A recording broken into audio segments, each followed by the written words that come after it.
Namaste. Good morning. What's been going? What's been up with me is that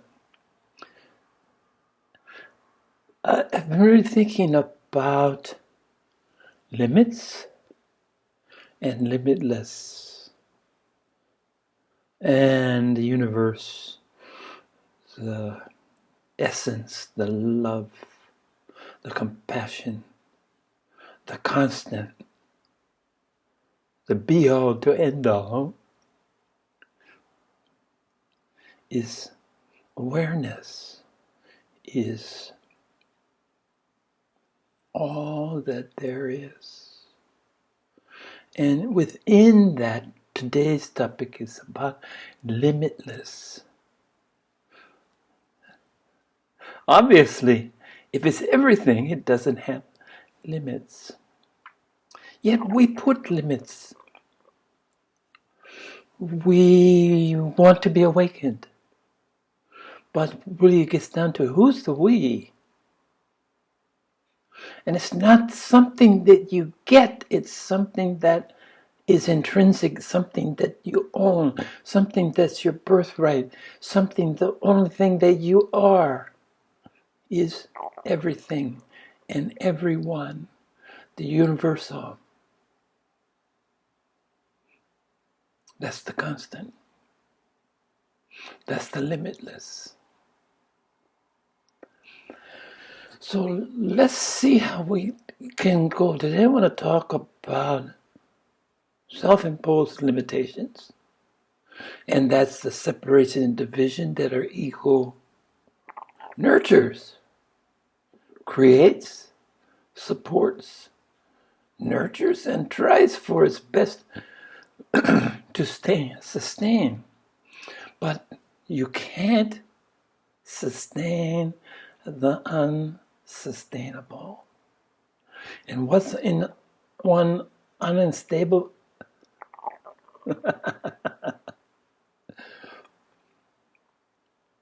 what's unsustainable is this separation and division, this illusory concept of self with the little s, that us, we, them, it, me, you. This is not sustainable because it's illusory, it's not real. Only truth is sustainable. All else collapses when it under scrutiny, under examination, under rumination, contemplation.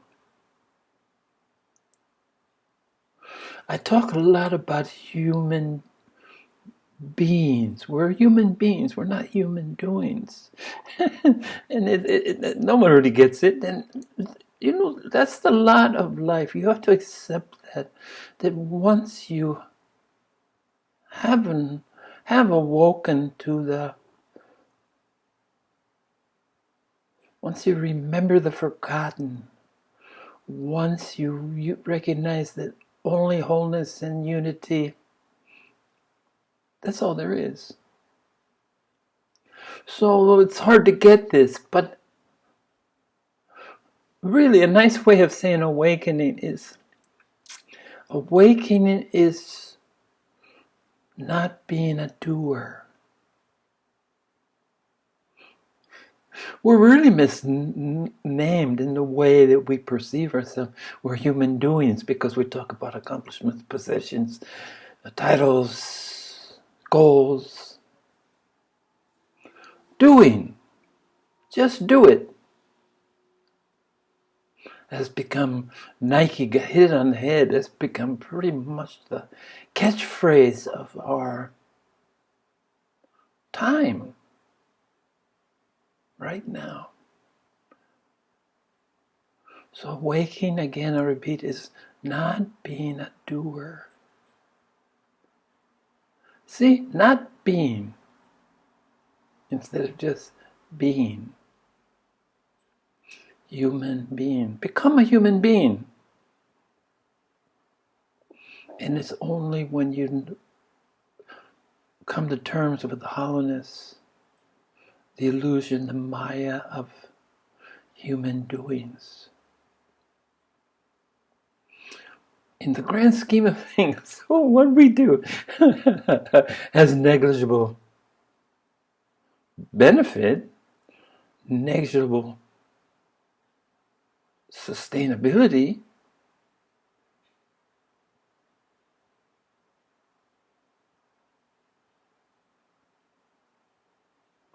And the beauty of this reality, this becoming a human being, truly, with a big B, little h, big B, little human, big being. And we're really blessed because it's simplicity personified in that this sacred reality is here in its entirety whenever we acknowledge it. Oh, it just says, hey, hello. Welcome to here, as my favorite Taiwanese used to say. Welcome to here. Welcome to here. And all you have to do is acknowledge that that's all there is. It's there, available, readily available, waiting. And all we have to do is acknowledge it. Say, oh, I get it. Could it be more simple than that?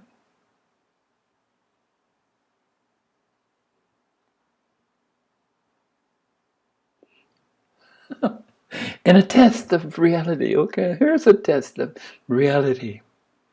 The universal, the all-encompassing, the be-all and end-all. Here's a test. Reality is that which, when you stop believing in it, it doesn't go away. I don't believe that. I don't believe that in non-duality. I don't believe in oneness. I don't believe that we're all expressions of the same.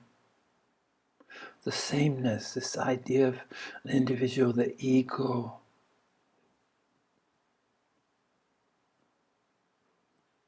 So once you stop, let's say I stopped believing in anything so that I could examine. It's a process of examining things that we take for granted, things that are ingrained, some things that we learn from the outside, which is always a red flag.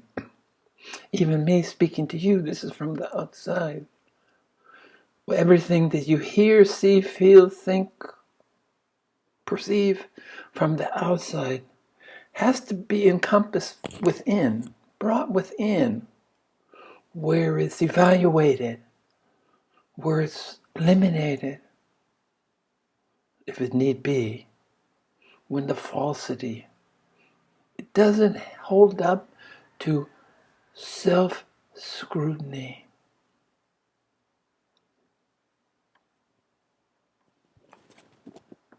And that's really a beautiful thing.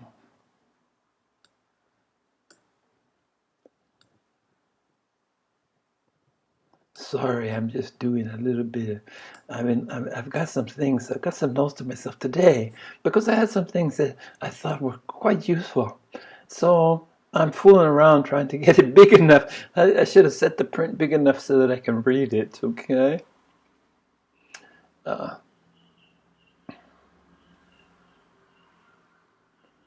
I just want to share something with you. So I just said that reality is that which, when you stop believing in it, doesn't go away. Everything else, if you stop believing it. So I went through a process. I recommend that you don't believe anything, because beliefs are usually from sources without.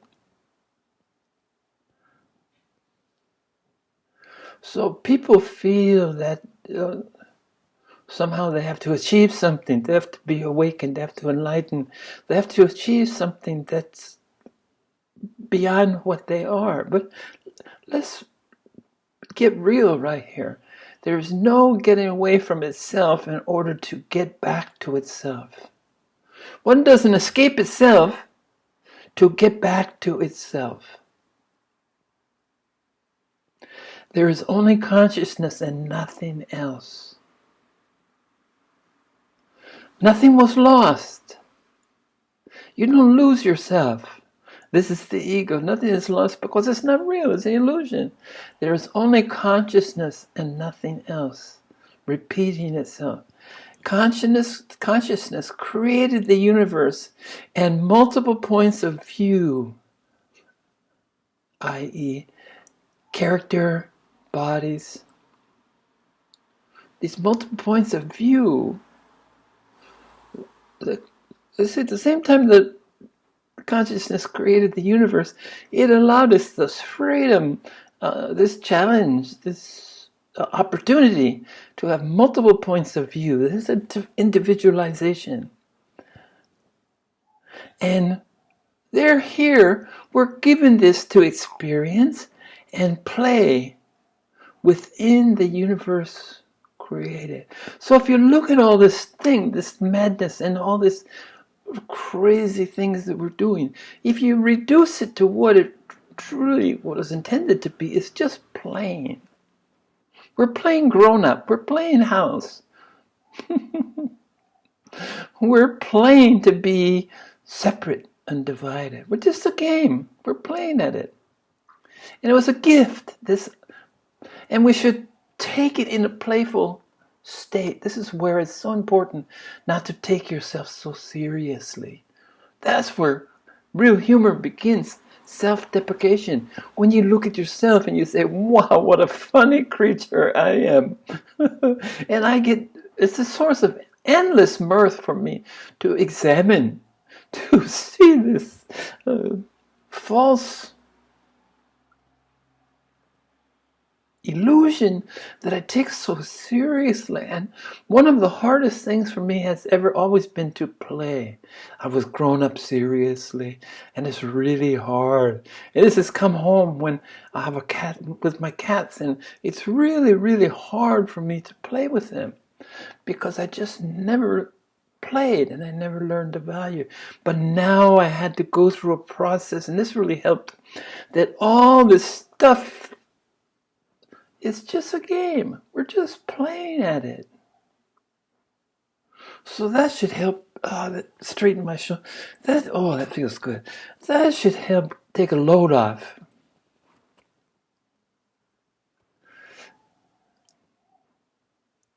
This is sort of like dreaming. Every night you experience this when dreaming. You create another world filled with plants, animals, and people. And yet you are the entirety of the dream. It's your dream. If you dream you're being chased by someone alone on an alley, you're really chasing yourself. There's no one else in the dream. There's only you. It's all arising from one consciousness. It's easy to get this when we think about dream. The dreaming state. But most of my life I used to always ask myself this question. My dreams are quite lucid, and I've gotten better at remembering them. And I'm really impressed with how real absurd things feel in a dream. Things that make no sense to the waking state make perfect sense in a dream.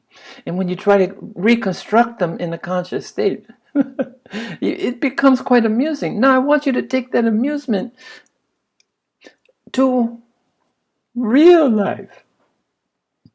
I've never known for sure. Am I awake right now talking to you? Or is this a dream? And to take that a step further, maybe the dream is the real state, and the illusory state which is so, is our day-to-day alive. When we're awake, our eyes are open. I don't know what if everything else is awake, but our eyes are open. Our body moves. We start doing. We become human doings.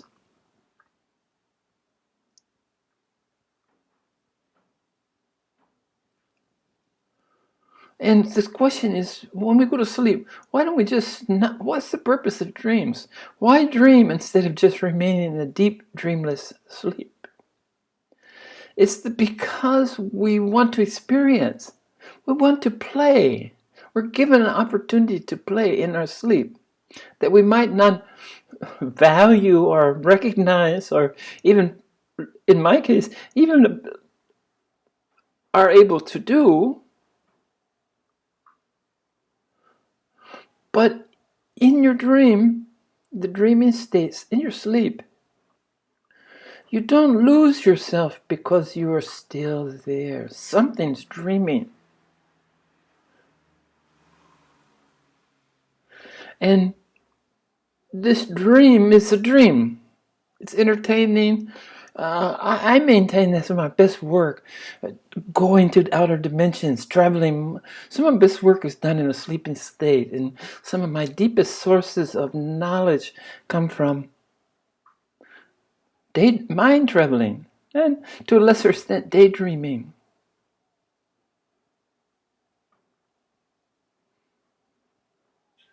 And, a lot of times in our real life, everything's torturing us. This has happened to me. It's a victim, and this is happening to me.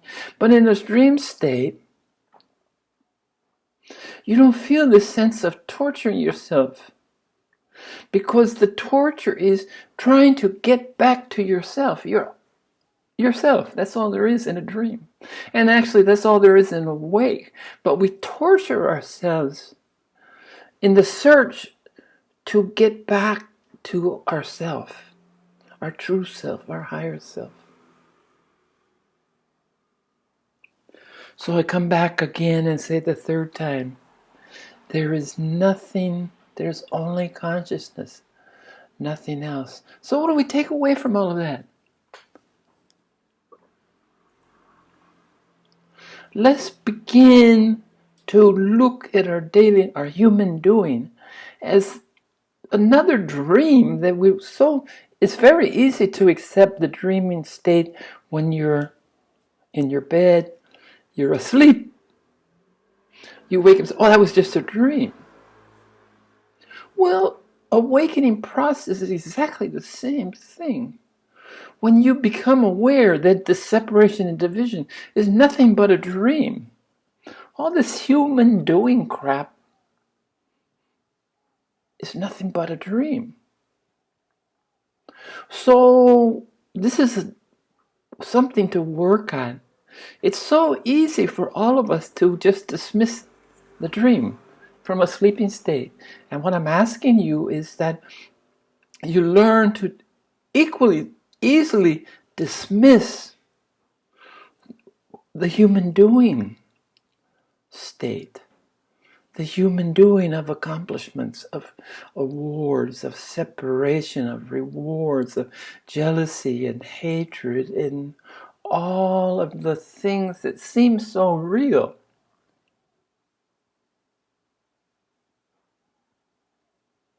It's interesting. Everything that seems so real in the human doing state, in the human being state, the absurdity of the illusion of a human doing, that this is real and everything else, it's dismiss it as easily as you dismiss a dream. It's no less so just because you are doing it.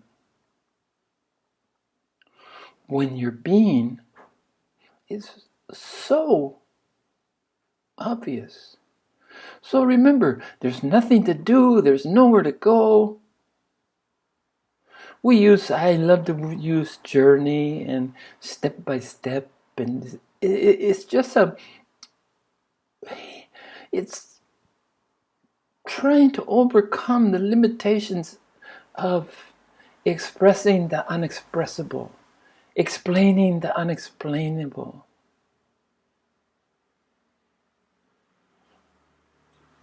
Shedding light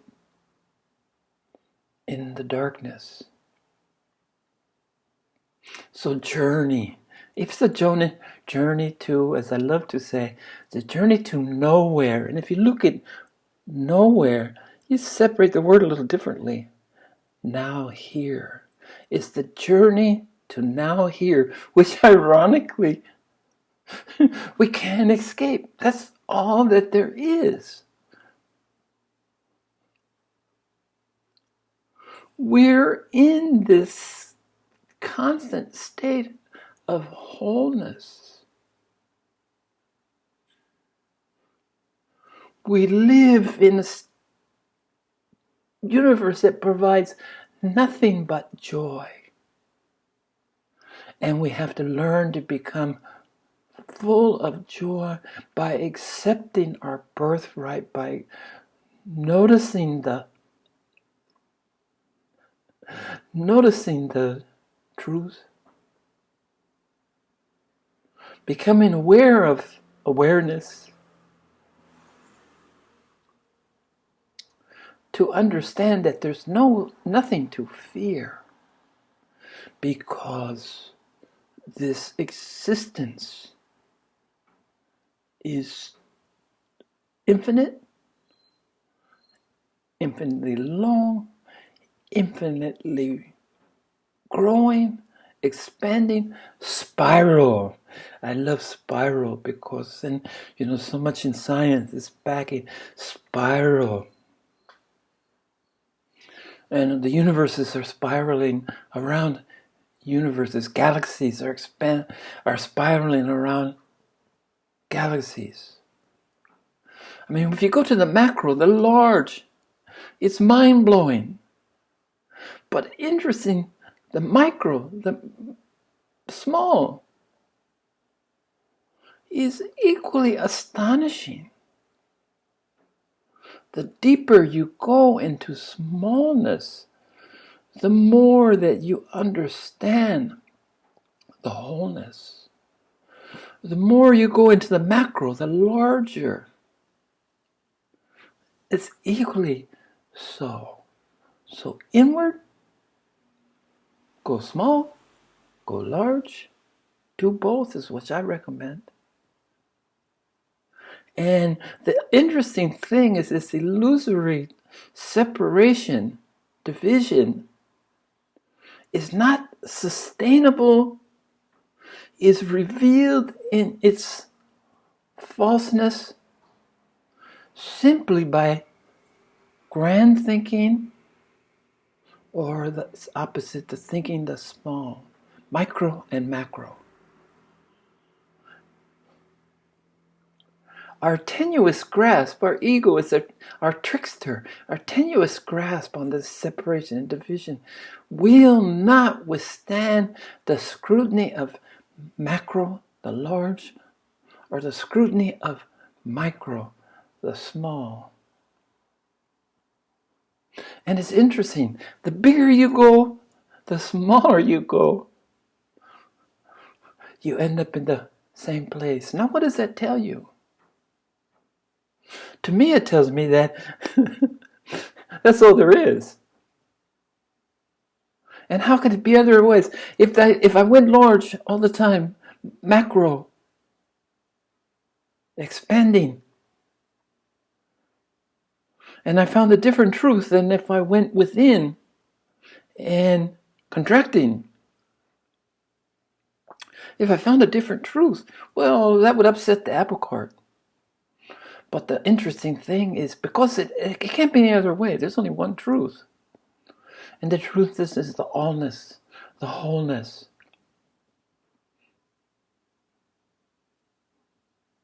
I am you, you are me, we are we. Yeah. So, scrutiny. Human doings, we're so wrapped up into that. We have all kinds of measurements, the boys with the toys, right? And I've listened to we used to call them multimillionaires, but somehow they became billionaires with inflation, I guess. Everything has to get bigger in the falsity of human doing. When I listen to them talk, after you get so much money, it simply becomes a game. And this leads me back to playing. Well, I've never been in a position to have so much money that I could recognize it for what it is, a game. A game to one up, to outdo, to outpossess, to grow a bigger fortune than the other. This is the game. And these rich people, this is one thing this is the common theme. It's a game. But that doesn't mean for them that it's not a real game. They're really wrapped up into it. Can you imagine having accumulating more than you could spend in 10,000 lifetimes? It's staggering. But it's also contributing. It has a plus because as this division between the haves and the have-nots increases, it makes both positions untenable. It can only expand to a certain point when it's a flashpoint. There's revolution. When those that have nothing to lose. They're going after the ones that have. Look out. Have a lot. You got to build taller fences. I got to hire bigger security guards. You got to worry more and more about holding on. One side worries about where their next meal's coming from, and the other fraction, the haves, worry about someone getting their money, their possessions, their power. Money and power go hand in hand. And it's interesting when you talk to people who have a lot of money, power sometimes seems to be more compelling, more dangerous, more attractive to rich people is power and control. Because with money comes power, with power comes control. But it's all a house of straw. It's all based on a fabricated, imaginary, Maya, illusory set of beliefs. And that leads me to beliefs. I mentioned when I first started that I had to throw out all the beliefs. And it's really hard. I try to not use believe. I believe. I don't believe. I question everything. I started out really young, questioning authority. One of my favorite bumper stickers, question authority. But question everything, everyone. Question. Until the time comes that you recognize the futility of questions. I think you got the answer. The answer is you're in the now, and that's all there is. So you become, at a certain point, question-free. And that's really liberating. Always, because I had so much doubt. And doubt is a really constructive, useful tool. Doubt everything. Doubt everyone. And then you doubt yourself, and then you start there with building a self-contained structure within yourself, your inner work, that doesn't need beliefs. It doesn't need defending. It doesn't need convincing. It doesn't need selling. It doesn't even need sharing. You demonstrate your mastery by how you live. You demonstrate your mastery by being, by recognizing and rejecting the seeing, doing as useless, spinning your wheels. There's nowhere to go. Nowhere to go, because you're now here. We've always been here. We've never been anyplace else but here. There's nowhere else to be. But somehow the universe gives us opportunity to play the game, to play at separation and division, at accomplishments, at awards, at egoic accomplishments, to excel in the world of doing. Do your best. Why not be your best? Isn't that much more useful? Because essentially, that's all you can do. The only thing you can do is be. Be yourself. Not do better, work harder, try harder. Exercises in futility. That's all it is. But going all the way back, let's see this for the game that it is. And I'm talking to myself as much as you. I'm trying to learn how to be playful. And it's really tough because I took myself so seriously for so long. From birth. So serious.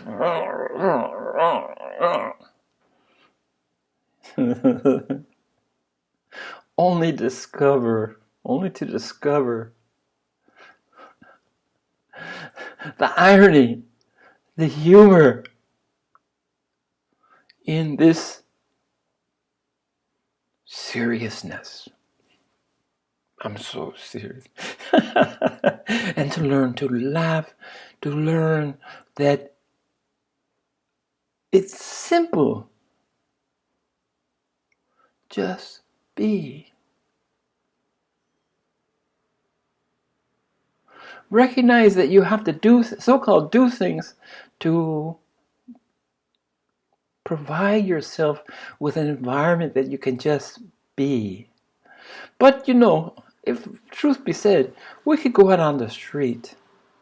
We could be out hobos. We could wander